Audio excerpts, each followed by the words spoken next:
Right.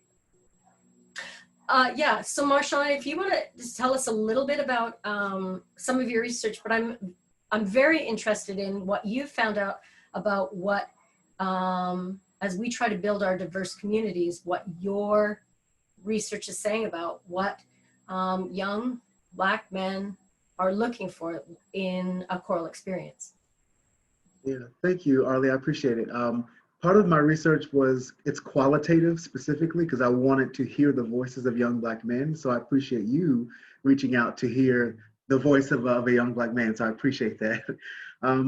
So yeah, I spoke with some high school young Black men. I also spoke to a few of those in community college as well. And it's interesting that a lot of them didn't talk about music at all. Of course, they said it was fun. I enjoy singing, right?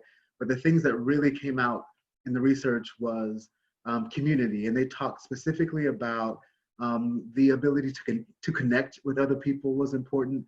They talked about talk time, and they didn't use that word, right? But through some of the quotes that I saw, the ability to like just literally talk to each other and hang out was really important. So as I'm writing up the recommendations of my chapter 5, like thinking about how as choral directors can we create some productive talk time between our students in the classroom.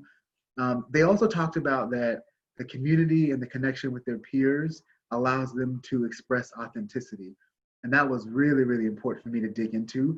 A lot of the gentlemen talked about the challenges in school in general was dealing with a lot with race, with judgment from teachers, with assumptions from teachers, but somehow the choral classroom provided an opportunity to be authentic and to be myself. A lot of them said those words, to be myself. So that was really cool to see as well. One of the largest themes that I found was teacher behaviors.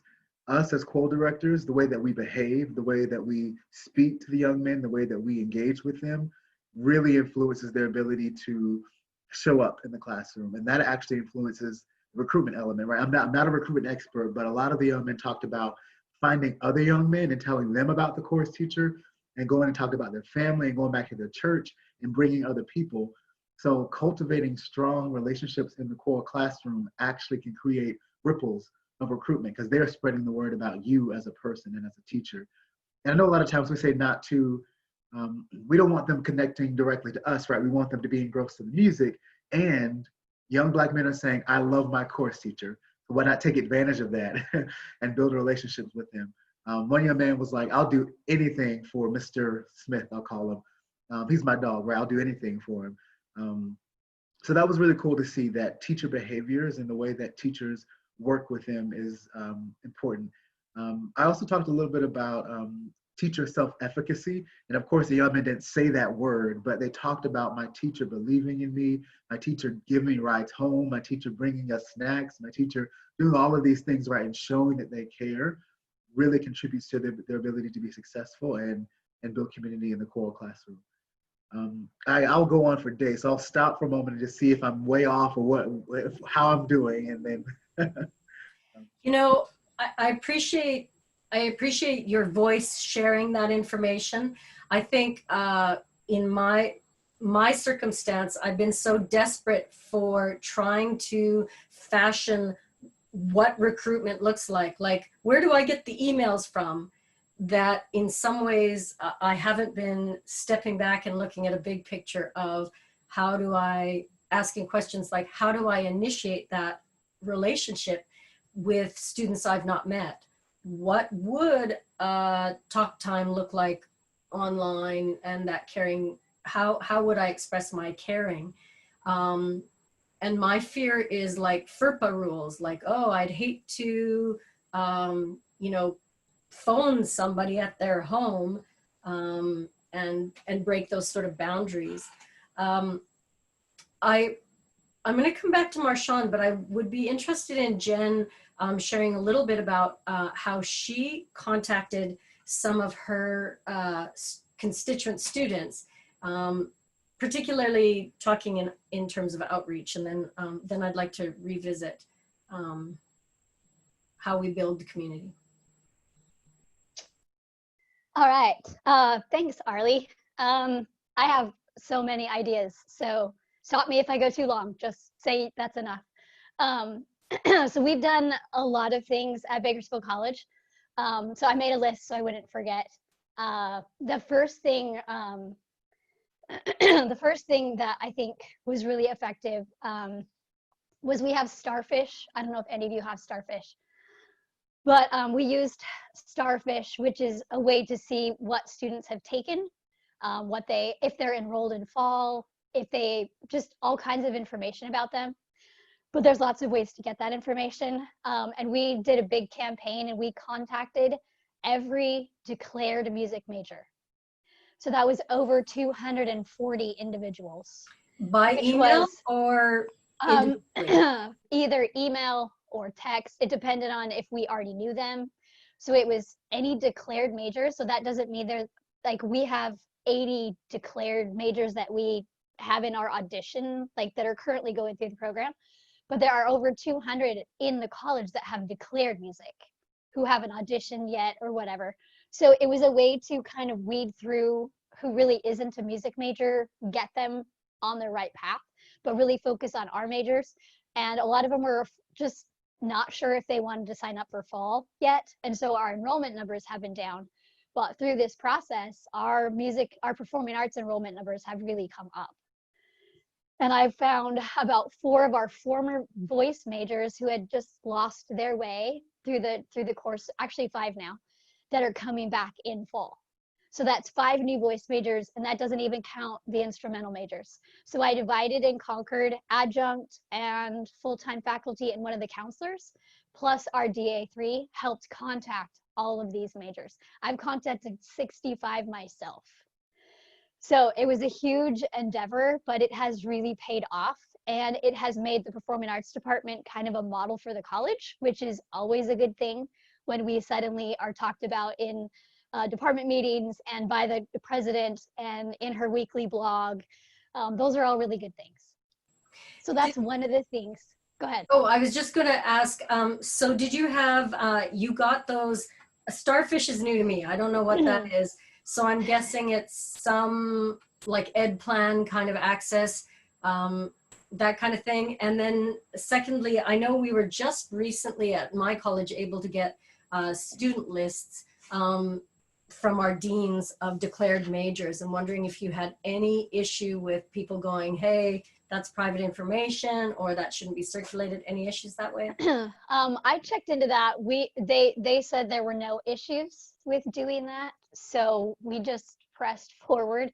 But it has really paid off a lot, and I think we sent a lot of people in the right direction. And I mean, at least 50 students signed up that had no intention of signing up anytime soon.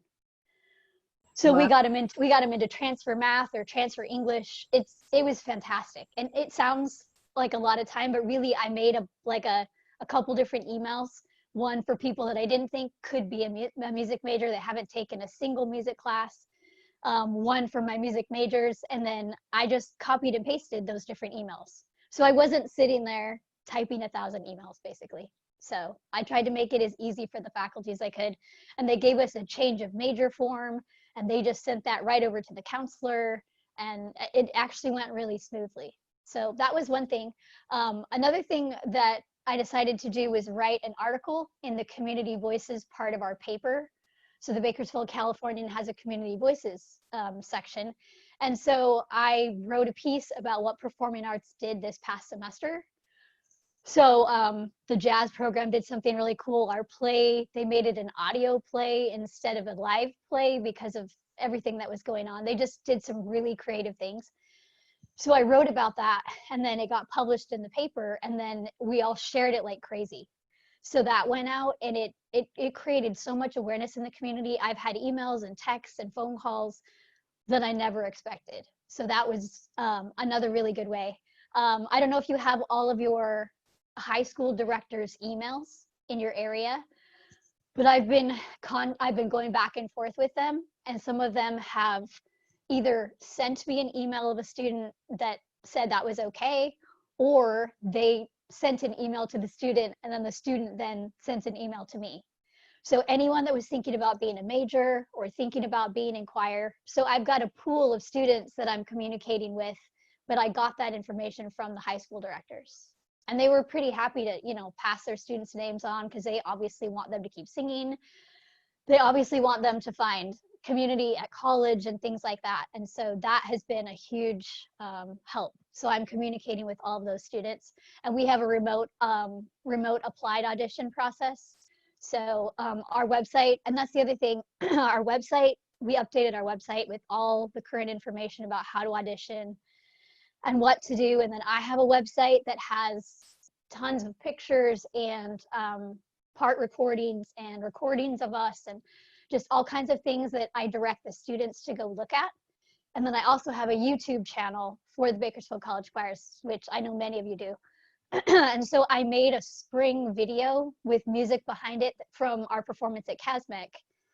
So I made that video with all kinds of pictures and things, and then I put that on social media so the students can go look at that. Sorry, students can go look at that and kind of see what we do. And even in a pandemic, you know, we met with Jake Runestad, and we met with John Byen, and we met with Chris Peterson. We met with some friends of mine out east in Zoom meetings. And so that's all on that video, so they can see different faces of people they recognize and know that we're kind of reaching out during this whole insane pandemic. We've done a lot on social media. Just I'll put something out and the students all share it. A lot of the students are friends with high school students that are also considering, you know, coming to Bakersfield College. So we've had a whole hashtag and everything like that to kind of help get the word out. There was one other thing. Oh, so I'm actually using one of our tech video people. Sorry. And he is helping me create a video that is like a recruitment video. So it's pictures, a little bit of music. We just created a Renegade chorus, which is tenor bass chorus. So there's a lot of stuff from them on there, talking, video clips of performances, things like that. And a lot of it's from the past because spring was spring. But fortunately we had CASMEC and USC. And so we had some footage to use. So we've kind of pulled from our tours and everything, and he's putting that video together right now. So I'm gonna send that to the high school directors. Hopefully they can share it with their students.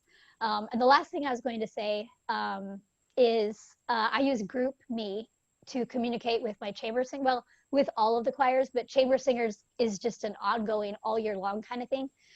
So last night we met via Zoom because I set it up through the GroupMe, and they actually talked about fall. They talked about what they felt comfortable with. They brainstormed about repertoire ideas. They planned the theme of whatever kind of virtual concert this will have in the fall. And they were so happy to give input. And it felt so good for me, not just racking my brain, not able to sleep at night, trying to figure out how to do fall. But they were like, well, let's do this. And what about this? Is this safe? Let's have this theme. Let's add this song. And they ended up picking some songs from the past. Like I have a list of all that I've done since 2013. And they were combing through that list on my website and coming up with, let's do this piece and let's do that piece. And then also some new pieces, just so we're not trying to learn so many notes far apart from each other. So they were really excited about this piece we used to do, and, you know, things like that. Right. So that's a whole bunch of information. No, and it's great to hear that variety of stuff. And as I listen with my new equity-minded glasses, newly focused, did you find that there were challenges in terms of who your students were that were engaging with you, or that were able to commit, or able to respond, or able to have a voice in looking at that? We talked first, just all we did at the beginning. I did one on Friday and one last night just to catch more people, because a lot of them were working at this point. And a lot of them just wanted to talk about everything that's going on. We have a number of, we have a pretty well represented mixture of different people in the group.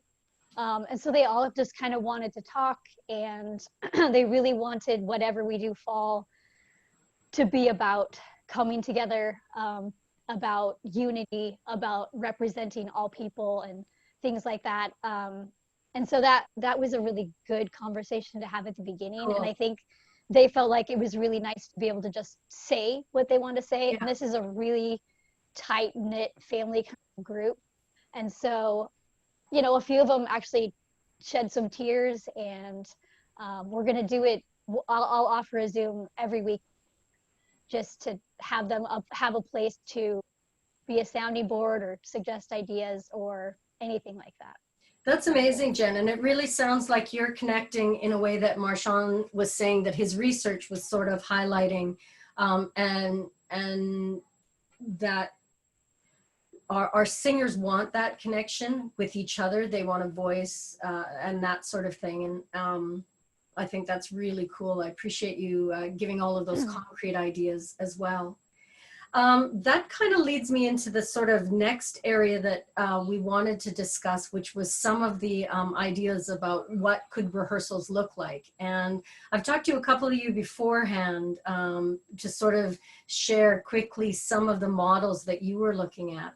And as we know what a virtual choir looks like and how to do that. I think for the purposes of our short discussion here, that's the kind of thing that you can find online, how to do a virtual choir, best practices in virtual choir, my favorite software for virtual choir. So I think we can kind of move that experience to this when we can speak tangentially about that. But looking at, for those of you who are still deciding, are we face-to-face? Are we high flex, which I newly found out, Brandon Elliott told me a little bit about that distinction between hybrid, and I'll have Brandon talk about what one of the options that they were looking at their school. Lou De La Rosa has been, is Lou still? Yeah, Lou, sorry. Has been discussing too some of the options that they're proposing.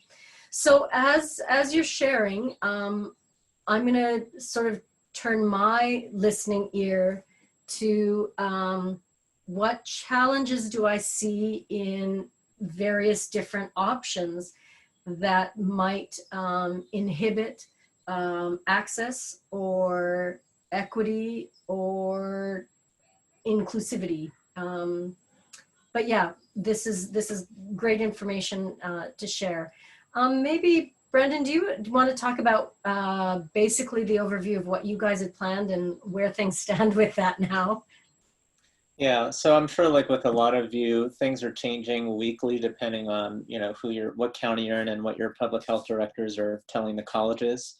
For us right now, we're moving in a direction where pretty much any lecture class is moving fully online, but for the difficult to convert courses, so most of the performing arts, nursing, or courses where there's an actual legal requirement to have practical hands-on experience, we're kind of looking at what's called high flex, or really just a fancy term for hybrid with some modifications, where basically for the ensembles, it's going to be hybrid, but it's going to be synchronous hybrid. So for example, instead of having all 70 members of my concert choir in the same room, yikes, it'll probably be just the sopranos in the room, and then the other 3 sections will be calling in synchronously via Zoom. What that allows is, if they're muted, we can all technically sing together without worrying about lag or without worrying about feedback noise. Of course, it doesn't replace the choral experience. And then we're also in the process now, I just saw an email today that we're working now on an outdoor performance venue so that we can still have some sort of performance that would be live streamed, and that would be outdoors so that we can have social distancing or physical distancing as we're performing. So that's mostly what we're looking at. For applied music, it's fairly simple to accommodate physical distancing, so we're strongly pushing for that to be on ground as well, particularly through the lens of equity, right? I'm sure for many of you, your marimba player doesn't happen to have a $20,000, 5-foot-long marimba in their home. So we need to provide that access and inclusion and equity. And then also a lot of our vocal students, right? They can't afford those accompanist track platforms or accompanist apps, or they can't afford an accompanist to record for them. So we also need that resource as well. So that's kind of where we are now. But again, every week it's changing. Like for example, in our county, masks are not required. And so the college is kind of adopting a stance of we can't require our students on our campus to wear them if the county doesn't require it, which makes me a little nervous in singing ensembles. So there's still some things that we need to figure out day by day. Cool. I really appreciate hearing those examples, because I think one of the things that you bring up that's also just the fundamental circumstance for most of us is, although we're trying to provide our administration with our strategies in terms of how we deal with things in terms of health and safety, really those decisions are in the hands of our departments of health for our counties. And Right. my county, for instance, no decisions are being made till August 6th. So we Right. can't, yeah. So Well, there, what makes me nervous is the dialogue at our college is kind of shifting to, all right, choral director, all right, drama director, you write your 10-page plan on how you're going to prevent spread. It's like, well, wait a minute, this is not, I don't have PhD in epidemiology after my name. I do not want to be the one to create a 10-page document, because then how am I going to feel if one of my students inevitably gets the virus? So the concern is also who are the decision makers, and why are faculty the ones creating these plans? Because frankly, I'm just going off of news reports and my own research to kind of come up with best practices, which is kind of horrifying. absolutely. And I mean, those are urgent decisions for sure. I did want Lou to give Lou a chance to share a little bit about some of the other options that colleges can consider for delivery. Again, kind of looking at weighing what does that classroom look like? What does that rehearsal look like?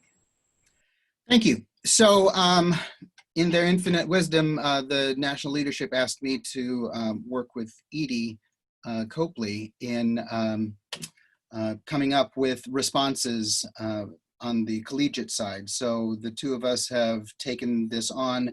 She's doing modified face-to-face, that is with social distancing. I'm doing full remote learning, and then we are going to put together I guess we're going to call it high flex. I like that version, which is kind of an amalgamation of everything. I would like your input, because God knows this is coming up ridiculously fast. Like, we have to produce it. Are you seeing my screen? Okay, good. We have to produce this by tonight. So we're kind of appalled, but at the same time, we're also realizing that people need some kind of answer right now. And so this is going to be a working document. This is just page 1 of 8 that I've got, and it's all outline. Basic needs for distance learning goes on quite a bit with some ideas of options for, there are a lot of free things, but there are a lot of things that are not free, like, oh yeah, this. General consensus across the internet, there's no confirmed solution that exists that incorporates audio, video, low latency, and large ensemble performance. Options are available for audio only, which require an investment in hardware and internet connections for the best results. Most options are for small ensembles, 10 or fewer. A lot of this is information that I got from the Western Region Task Force for Innovation, the technology subcommittee. But just like you said, Brandon, a lot of this is just from my research and the committee's research and so on. So I need some feedback kind of in a short term, like I'm meeting with Edie at 4:30. So yeah, so if any of you are possibly available to take a look at this and give me your feedback, you want to raise your hand. And maybe, thank you, Lori Marie. Thank you, Jennifer. Thank you. That is, who is that? I don't have your name attached to that, but thank you. So what's the question? What I'd like is feedback on this, like immediate feedback on things that maybe are incorrect, things that are unclear, things that, oh, you idiot, you forgot this, because there are a lot of things that are going to go out pretty quickly. This is going to the national office. It'll be vetted and pumped out sometime at the end of next week, beginning of the following week. Then Western Region is going, thank you, Julie, I'll send it to you too. Then Western Region is going to continue with this. We've got a 90-person task force that's working, and we'll roll things out over time. But you know, equity considerations prepare students to succeed in the areas of technology, a quiet zone, educational needs for student leaders. I think this is a perfect place as well to talk about other equity issues. Clearly, instructional practices of this, it's all going to be on video conferencing platforms. How do you do that? So there's different things here with some little ideas about, you know, they're going to be stuck in front of a computer, so they're going to need some stretching. They're going to need something physical on a regular basis throughout our rehearsals. There are non-singing activities, singing activities with choir that muted, singing activities with the choir unmuted, you know, passing off phrases. So if you're in a sectional rehearsal, one to another, you can check for the audiation that way. Derek Fox has an incredible database that is growing by every day, every hour. So I think as far as lessons are concerned, we'll leave that. Western Region will have links on our new website, which is coming up very quickly. Concert considerations, of course, we have to build our audiences in addition to building our choirs. And so there's things about that. Maybe this needs to be in red. Public concerts will most likely not be possible. So how do we go about this? Live streaming. Consider free versus monetizing it. And for monetizing it, there's a cool thing here that Feel It Live. Both Cal Poly, San Luis Obispo, and San Jose State have done or are about to do concerts on that platform. If you know of another one, I'd love to know about it. Just lots of things, and then links up the wazoo. And I put in, we weren't going to go science-based, but I realized that probably we're a little bit more into the weeds than most folks are. And so I think people do need a little bit of legitimacy, because there's so much, I hesitate to use the word, but not fake news, in misinterpretation of facts and wishful thinking as well. So I think we need to have something. One of them here, the efficacy of face shields. I was on the higher ed Facebook group, and some people were saying, oh, let's go with face shields. No, that's in addition to having masks and social distancing and high ventilation for air exchanges. And so, you know, this, I think right here is it. Ventilation is the key to reducing it. So these are not scientific on my part. These are scientific that I'm just getting from resources.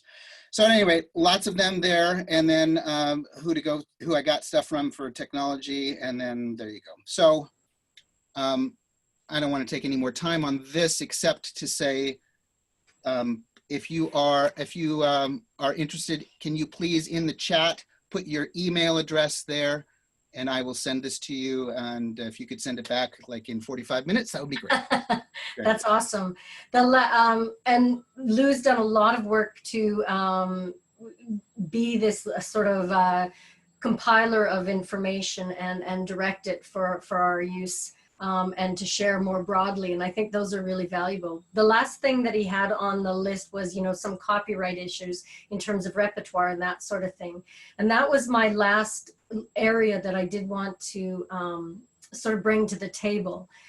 We've talked about what repertoire challenges we have, and the, you know, programming. We're not programming full concerts like we used to. We're not picking an awesome theme and then doing our nice chronological representation and a couple of those kinds of things. And I was talking to some colleagues about the challenges now. I'm aware that I am trained in and have degrees in Eurocentric curriculum. That's my familiarity, that's my comfort area. And of course, tread carefully when I try to program music that is outside of that tradition without, you know, going face first into cultural appropriation. And some of those discussions. But suddenly now in this online forum, we're not even having, you know, that repertoire discussion in terms of concert programming. So I did want to talk a little bit about some things that we can think about connecting to music and what music we're sharing, what music we're doing with our singers. And before I ask Marchand to talk just a little bit about what some of his research had said, what he was discovering about the music that connected for the students he was researching, I will say that some of us have worked more what we'll call popular music with our students, or more contemporary music with our students in this sort of desperate end of spring semester, because it was appealing to students, it was accomplishable, and that was an element of success. But Marchand, what did you find in some of your research about what music, you said some of your research in terms of what your students were finding, what they wanted was not linked to the music, but you did find some research that sort of talked about what music brought them into community. Yeah, okay, so just to make sure I'm understanding the question, talking about the repertoire specifically, or how the music built community, or?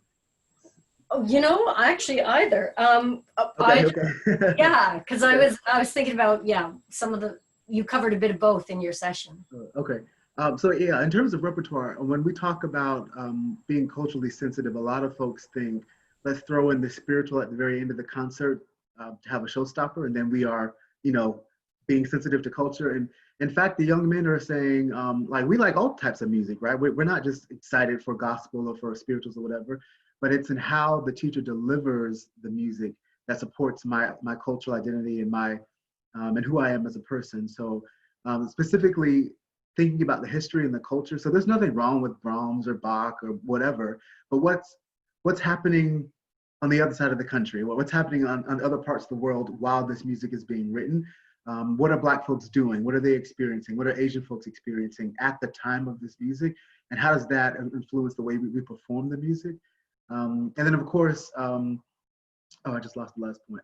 Oh, and of course how we teach it, right? So really affirming the idea of learning by ear, right? I've been to so many competitions where we're drilling sight reading and making sure our students can read, which is important, and being able to harmonize by ear and just jump in and sing and learn a piece of music with no music is so important. It's such a valuable skill. So I can teach. Someone said, I don't remember the composer someone mentioned, but let's say David Childs, right? We can teach a David Childs piece without the music and just by ear, and that affirms my identity as a person of color. So it's less about the song and more about how we teach it, how we engage, and how we introduce the history and the context to our students. Does that kind of help, Arlie? Yeah, absolutely. And I guess what I really appreciate about how you're saying that is as soon as you describe that, we're going, oh, so the challenges of how we traditionally rehearse, how we try to integrate sight singing into how we approach different things, that gives us more options for what we offer online or asynchronously, what we might, how we might create some Zoom. I was joking with, maybe it was Jace, I can't remember who I was joking with about how there are those among us that are like, I don't even want to rehearse the aleatoric section in some of my classical pieces because that's like too out there and I'm not sure how to foster that creativity and independence. And instead we assign, you know, you start here for the aleatoric or the ad libitum things. So I think that's a challenge to think about. I'd welcome some other contributions about some other considerations, and that's, I open up to any of you, and Marchand certainly jump in. about other repertoire that we can look at bringing into our classes in the fall, both in terms of how we can make it happen online, but also in terms of creating community.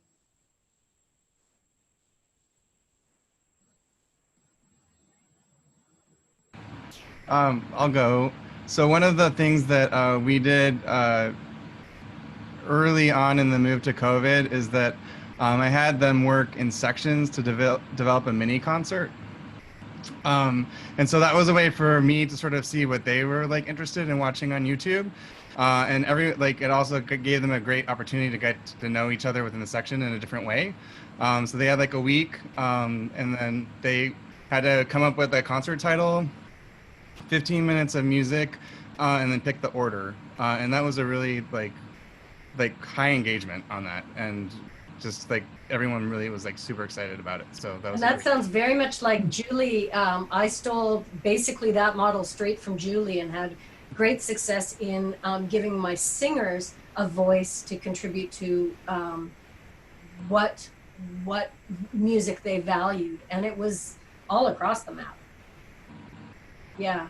To put Eliza on the spot, you guys did something really creative that wasn't virtual choir that seemed to get a lot of engagement. Which thing?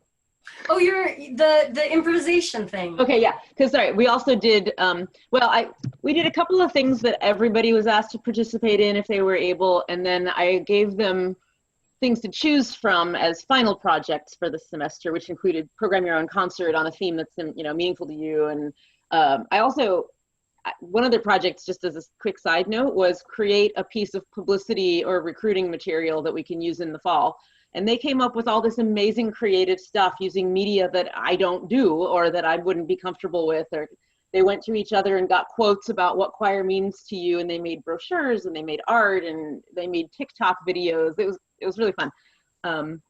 Yeah, we did a little improvisation that a lot of you probably saw already, and I won't get too deep into it, but I asked them we picked a key, and they were asked to do an up to 30-second improvisation, just in a voice memo on their phone. So I knew everyone had a smartphone. There were no technological barriers.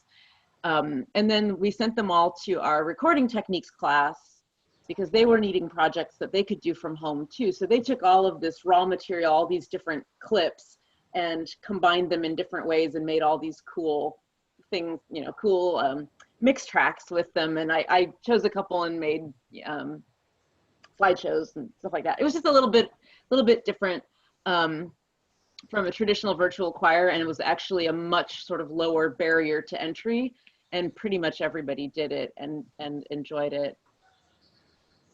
Yeah, and I think that a couple of the check marks that I really liked about that project was the improvisational element of it, but also that they were, they're contributing, they're creating that. And I think that's an important way for people to connect now, or at least give their voice.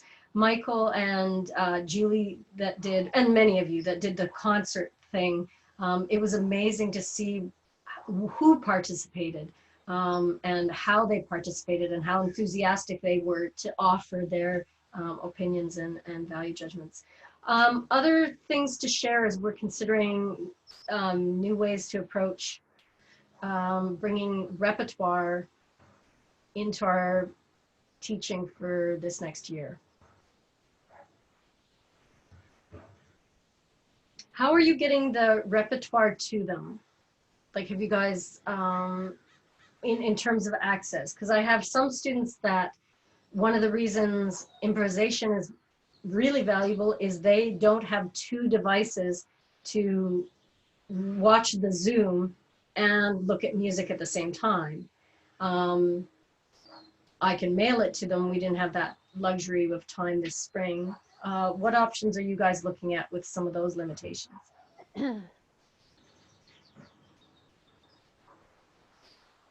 Arlie. Okay. Well, I was going to say, there's and it's listed on the thing. There's a possibility of making your smartphone into a webcam, So you could watch the Zoom on that and then use your other thing. No, I mean when somebody only has a phone. Oh, sorry. Yeah. I was gonna say, we purchased the music, and then I talked with somebody at JW Pepper, and I put it on Canvas. I scanned it, or took a picture with my phone and made it into a PDF and put it on Canvas. But we had purchased it. I just can't get them a physical copy. The college also said we could set up a place right outside the Performing Arts Center if we wanted to pass out music. I am in that super, really terribly high risk category. So they said other people could do that if we wanted to do that. So I'm not exactly sure what I will do, but there are some options. And so much of the music now is a PDF, an option that we could send them. It's just, that they have a PDF of it, so that makes me nervous. So, Right. yeah. So. Yeah, and this is where I think the challenges of legality and that sort of thing really are some logistical things that we face, but also that really highlight how wonderful it would be to offer or foster opportunities to improvise and harmonize and sing along with that sort of thing. I'm cognizant of our time and know we need to wrap up now. But I sort of want to close knowing that we're not able to say, okay, this is how we're going to do it in the next fall and that sort of thing. But I hope that one of the things that we're taking away is not only are we looking at just the logistics, but we're looking at how do we make what we do something that involves all of our students. And at the community college, that's our privilege to have such an expansive community that we can involve in our wonderful art form. Any final words from our guests or any of our community college teachers that you want to add as guidance or encouragement as we leave and make our own plans? I just wanted to mention something that my school actually approached me about was we were having students sing solos for each other in Zoom meetings, and then the person at COS that does all of the social media I asked permission from students, and they have been promoting what the performing arts have been doing while we were apart. So she's sending out, they call it like COS mass emails to all of the professors and everybody at COS Plus on Instagram and Facebook, little videos of students singing solos. And it's just been a great way. So if there is someone at your colleges that would be, and it's on the COS actual Facebook site. So all of the students, or many of the students, are on those sites, and so they're seeing all the time like individuals singing, and at least it's a way to keep them knowing that we're still doing things.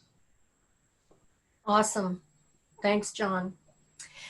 We've hit 4 o'clock, so I know that there's a few of you that are in you're in consecutive Zoom meetings. So for those of you who have to leave us now, thank you so much. I'm so honored to share this field with you.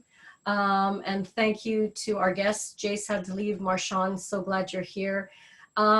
I'd like to stick around for those of you who want to, and we can open our mics if you have questions for any of us or other things that you want to share, but understanding that a number of you have to leave not now. So thanks to those of you who joined us, and we'll see you again soon. And for those of you who want to hang out, you can unmute, and we can keep some of this conversation going for a little bit longer. And thank you for your edits. You got a half hour. Thank you. Right. Actually, that's very true. Those of you who are busy working on that document, get to it. I did ask Marshawn if you're hearing things that I'm saying that you hear could be problematic, or that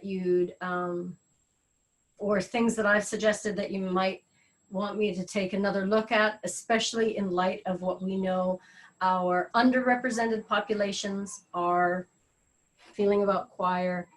I'd welcome your observations on some of what we talked about, or cautions even. Hey, yeah, I have about 4 minutes. I can say to 4 or 5. No, nothing I would adjust. I think one thing that I would encourage folks is to think about the current cultural climate that we're in, with all of the things that are happening in our country. And I think in terms of repertoire, this might be a cool opportunity to have those conversations. So looking at some authors or some poets that have some great things to say through music, I think would be a great opportunity to program for our choirs and ask people what they're thinking, what they're feeling. A large finding in my dissertation was that, and we all know this, right? But choir is a great emotional outlet, and it produces some positive emotional outlet for our young adults. So providing an opportunity to talk about what's happening, to talk about history, and kind of educate and inspire folks through music, I think would be something that I encourage you to think about. I appreciate that. Yeah, Eliza.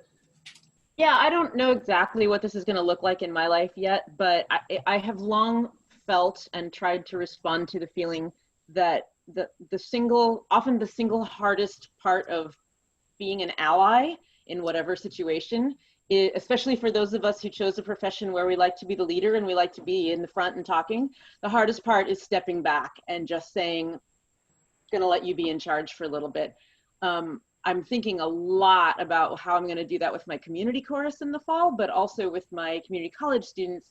I'm kind of choosing to see the online environment as an opportunity to do a lot of stuff that I always want to do, but that I often don't get to do because we're so busy cramming repertoire for performances.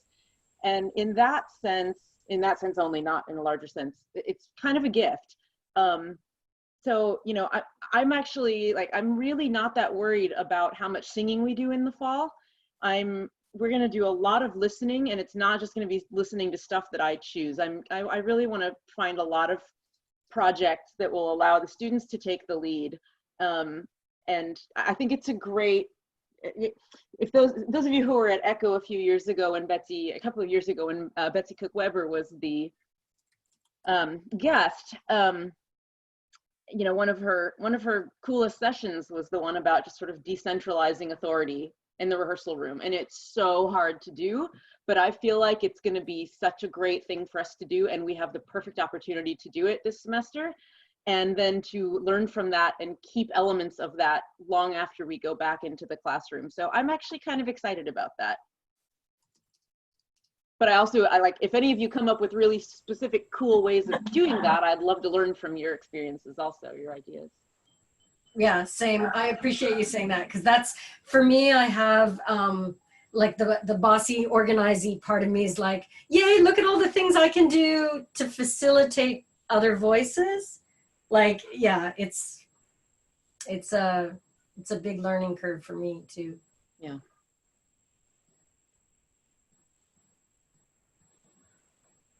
Marshawn, thank you so much. Thank you for sharing.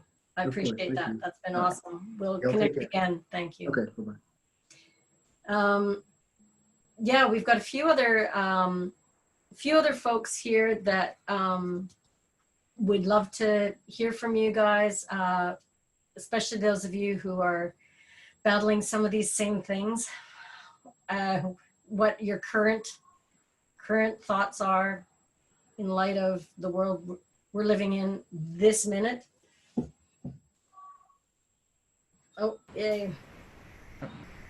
Absolutely. I guess I wanted to kind of circle back on the equity, because like, I'm sure that we're all in the same boat where our budget got cut like 10% for this fiscal year that wasn't prepared, and then it's like at least another 10% next year. And so the first thing, we were making some really huge strides in terms of equity, and that's the first thing that got cut. You know, I still, like, the Chromebooks are great for the average student, but for music students, they don't really have all the things that we need. And so, like, I just, like, my frustration is, like, how do we make sure that our students have the technology that they need to be successful and participate? And I, of course, like, gave every sort of which way to, like, be able to show what they needed to show. But I guess it's still a huge concern, and I don't have any answers, but it's, you know, weighs heavily on me. Absolutely. I think a number of us have said that too. And like I was saying to Lou, you know, the challenge of sending people music that only have access to a phone. They may have a computer in their house, but during spring, people were using that computer, other family members or other, you know, so they were like, can't look and scroll. So it's like, okay. Yeah. And didn't always have connectivity. Yeah. How many of you guys have campus hotspots? Yeah. They ran out. I mean, they're trying to do a lot of. I mean, they ran repeaters out into the parking lots because a lot of students were coming to school to like use the Wi-Fi through the parking lots, and then, you know, a lot of my students didn't have places to practice, and so they had to go to their car to submit their assignments, and you know, it's just, I wish I had some more resources to be able to help them out with, and it's hard. Anyway, I don't know. So on our campus, they actually asked us at the beginning of the shelter in place, what do you need? And we jumped on it, and we jumped on it early. So we got a lot of the stuff we needed: USB mics, the students' stands. Some kids needed hotspots. Some kids needed tablets or computers. The tablets and computers came through, I think, Title III funds or something like that. But the other stuff just came from funds that reportedly were going to be reimbursed by the state through COVID-19 funding, although it came out of my budget. So, you know, who knows where it's coming from. But at any rate, that may be a possibility. You know, I would not necessarily believe when they say we don't have money. It's there, just, you know, buried under categorical funds. So take a look at those. Lou, would you be willing to share, I mean, you said USB mics, but just what are the things, and to everyone, because my school, I mean, we really haven't had conversations because they haven't made any decisions yet about the fall, but like, what are the things that I should be asking for to be purchased, or that we need for everyone? Yeah, that's that document Lou has. Okay, I'm looking at that right now too. Yeah, so that Okay. first page is like a lot of options, and in my circumstance, we decided that the sharing that with our students wasn't as useful as us finding ways within what they had. So we went to, for instance, for the virtual choir stuff, instead of sending video files, we did mostly audio files, because that they could do as a voice memo. That didn't eat up so much data if they weren't on Wi-Fi. Like, we wanted to do virtual choir, and in some cases we did, but it's like we have to, in our case, had to work with what we had, and we weren't in a circumstance where we could fire out USB mics. And again, to some students who had just a Chromebook and a phone, or a shared computer in the house, that kind of thing. Just to clarify, that was for our music majors, that those went out. Oh. And then when not all of them picked them up, then I asked my choir members who were not music majors, hey, we're doing this, you know, compilation that actually was exactly like yours. It was audio. Yeah. I had them send me pictures. I mean, I haven't done this yet, but, you know, I'll put it together over the summer, or maybe I'll get my good friend Jeff in recording arts and have him do it, because he'll do it in like nothing, flat. And then just pop that into iMovie and just make, you know, pictures going on a slideshow over an audio track. That's way easier than trying to do the video. That's not my thing. I suck at audio to begin with. So, you know, Give me acoustic. Well, and that's the thing is, like, we're not epidemiologists, we're not recording engineers. So adding that work is difficult enough. And so that's, again, trying to be really creative and go, what is our product that we're aiming for, when really right now we're just focusing on process. So yeah, if your department's like mine, everybody wants a deliverable though. They want something to put up on the website to say we're still doing something. Has anybody's school decided that, I mean, some sort of hybrid meetings are going to be okay? Is it left up to you, or is it everybody still up in the air? I can tell you what OCC has said. Basically, the directive we were given, and this was a couple of weeks ago, was all lecture courses campus-wide must be online for the fall. If you have a lab course, sort of make your best case to us. As department chair, I sent out something that pretty strongly said, like, I will think less of you if you're trying to sort of game the system to get people together when we don't know that it's safe. Most of them got that message. Most of them were actually already there before I said anything. And most of them said, oh my gosh, I'm so relieved that we can still teach online because I live with my, elderly parents or, whatever. There were a couple who did, like the orchestra, if they don't have wind, they're gonna, that he worked out a deal to have a few strings at once and everybody else online. It sounds like a lot of trouble to me, honestly. But if he is willing to do that and can make it meaningful, I just sort of kicked that up the ladder, and a couple of those were approved. But most, and I wasn't thrilled that they left it up to us. I'm department chair because nobody else wanted to be, not because it's my, I wanted to be responsible for the health and safety of all of our students in a pandemic. So I have very freely just, shoved things up the ladder and said, okay, my position on this, somebody else deal with it. But yeah, that's where we are. So for you, you're fully online. You're deciding that is what the answer should be. Yeah. That's what I'm doing with my choirs, and I'm just creating. I'm actually going to have more of sort of like a global choral literature and like how to be a choral musician in the world class. That's much less focused on just the actual singing. If circumstances change wildly for the better and we're able to bring our kids back on campus again, technically I'm not supposed to do that if I've announced that it's an online class, but I know that I can get my kids together and they'll be thrilled about it.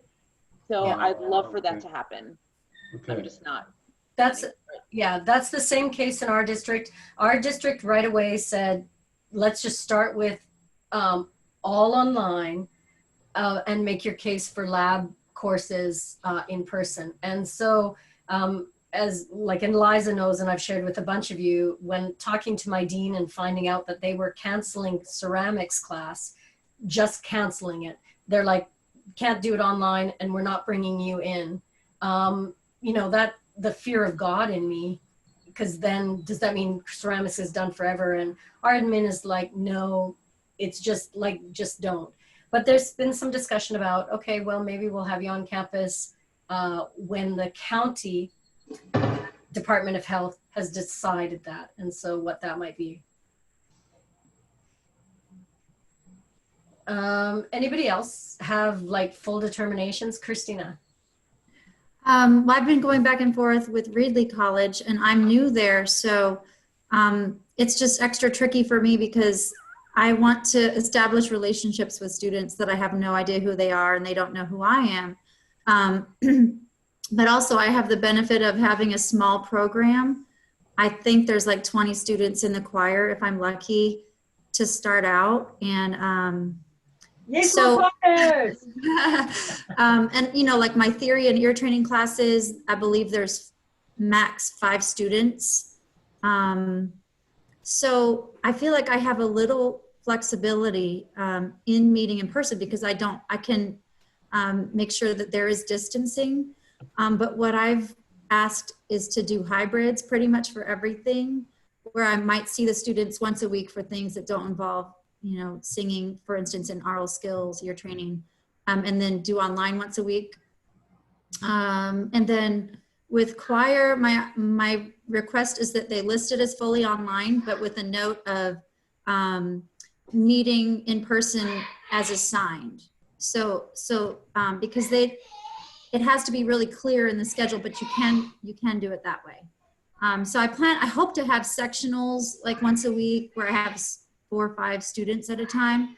And maybe later in the semester when it cools off, do some outdoor singing if we're allowed to go outside and not wear a mask on campus, which I don't know yet. So I'm kind of looking at being about once a week with my students on campus if that gets approved. Yeah. Yeah, and you're in an area where your numbers, I mean, are very different than, you know, people who are in LA County, for instance. So your county there is going to make different determinations. And, you know, that's the other thing is one of the reasons, like I just saw that Elliot said Santa Ana is going fully online as well, except for, you know, some of those critical courses, and that was the same. But yeah, I think some of our admin is going, if a second wave comes and we have arranged all of this on-campus stuff, how further disruptive is it to say, except not now, and then TBD and a few things like that. And most of us are talking about the fall, but I've discussed with a few of you, this discussion is likely unfolding in a similar way for the spring and perhaps longer. So these are considerations that we've may need to adopt in more than a 16-week semester that happens in a couple months. So yeah. That's why I wanted to make sure at least I was doing some online work with all my classes in case it was completely online again. I'm not, you know, blindsided by that. And I have some people online as well. Yeah, for sure. No, that's, I think that's the trick. And somebody mentioned before, you know, just not wanting the responsibility of saying, I can't wait till we're all together. This is fantastic. And then you find out one person, like it's just like, ugh, I couldn't bear facilitating that horribleness.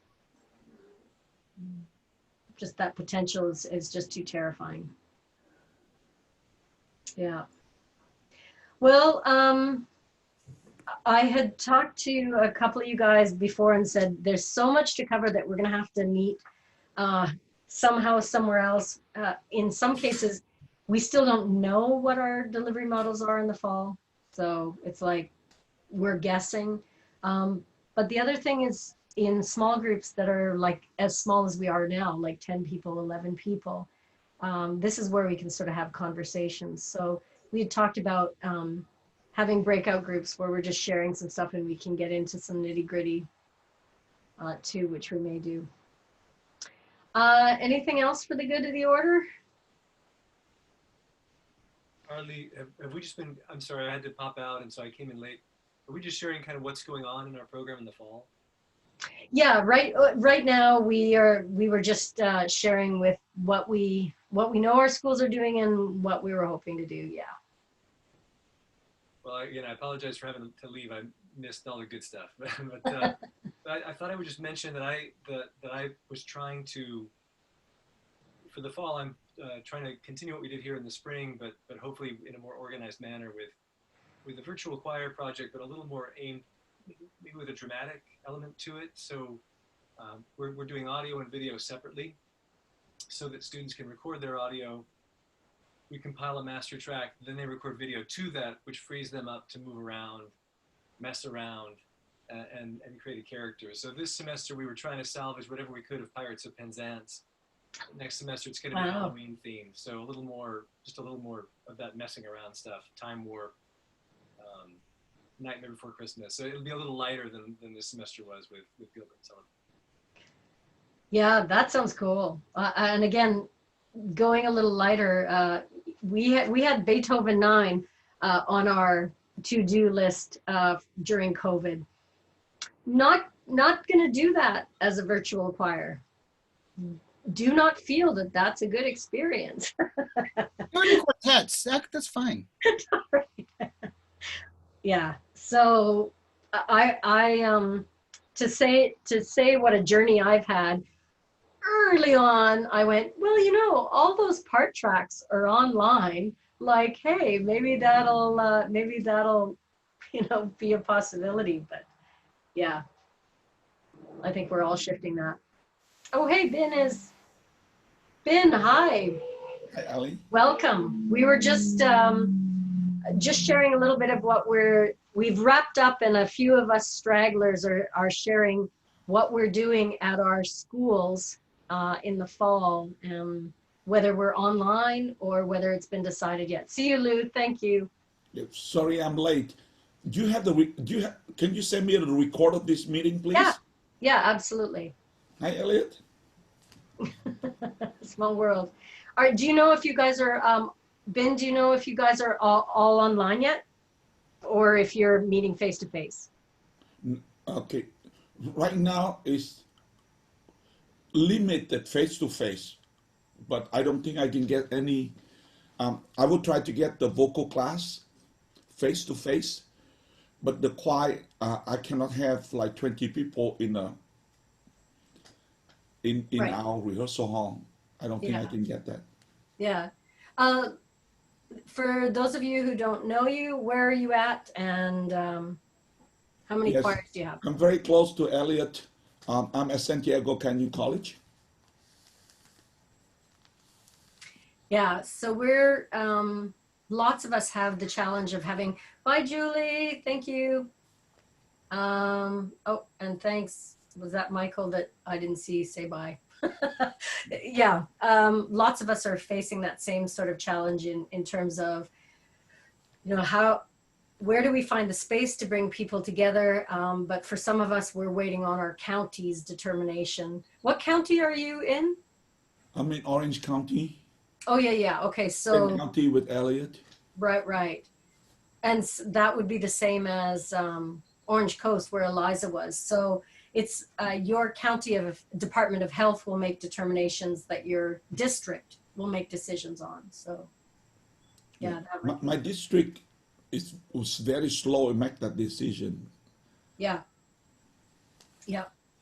Thanks, Cactus. Yeah. That's been the case for a lot of our districts. And I think it's just a lot of caution, just an abundance of caution. For our school, again, we just said, let's just go fully online. And if we get to do something in person, let's do that. And only essential programs, I think. Nursing had an element that would be on campus. Yeah. Thanks, Sarah. Okay. I just send you my email. Would you please send that Zoom meeting to me? Yeah, it's on the CCDA. I should put that website up because it'll be in a couple of days. Okay. And you can check. Let me just grab that really quick. CCDA. And then I can put that up on this link and you guys can copy that. Yes, please. Okay. Here's the webinar series. Okay. To everyone. There, yeah, Cali, CDA, and be able to connect there. I'm so thrilled. I haven't had a chance. I met Christina like recently, a week or two ago or something. But I know my Orange County neighbors only by name, so I'm excited to meet you face to face. We had talked, one of the things that we didn't discuss today, but have talked before, is how we should combine for 2-for-1 deals. So my choir is maybe a dozen people. It's just we're in a pocket of San Diego County that just does not have feeder schools, and that's just not who we have at the campus. So we had talked about collaborating with other colleges to create virtual choir projects or collaborate for where we needed numbers. And so we're looking at doing that. We'd even talked about group rehearsals where we invite a guest in and share like login times. We're doing some asynchronous times together. So some things we're not meeting synchronously for the whole time. It's only part of the time, and then some online stuff. And we said some of that online stuff could be during somebody else's synchronous meeting. So suddenly on your Zoom meeting are a whole pile of other students. And there's some FERPA issues with that too. But you know, trying to be creative about how do we collaborate online, even though we're like, too many people in a Zoom room is awful. Except if you're a student trying to find identity, then it's kind of cool to see a lot of faces. So we've got some of those ideas we could do together. Well, unfortunately, I've kind of come to feel that just Zoom is, I mean, speaking in terms of audio quality, that Zoom is just awful. It's so limiting in terms of, and I know there are settings you can change that supposedly improve it, but any little glitch and you know, it's lagging, it's video and audio. So it really infringes on the music making. Oh, absolutely. Yeah, almost all of our music making has been share computer audio, everybody mutes, and then they sing along on their own, but can press voice memo for those who have two devices. So most of our joint stuff is virtual choir stuff where it's recorded and sent in. That's what our one group did. Yeah, Zoom is not ideal, and it's hard to imagine that this is potentially our life for another year and a half, 2 years.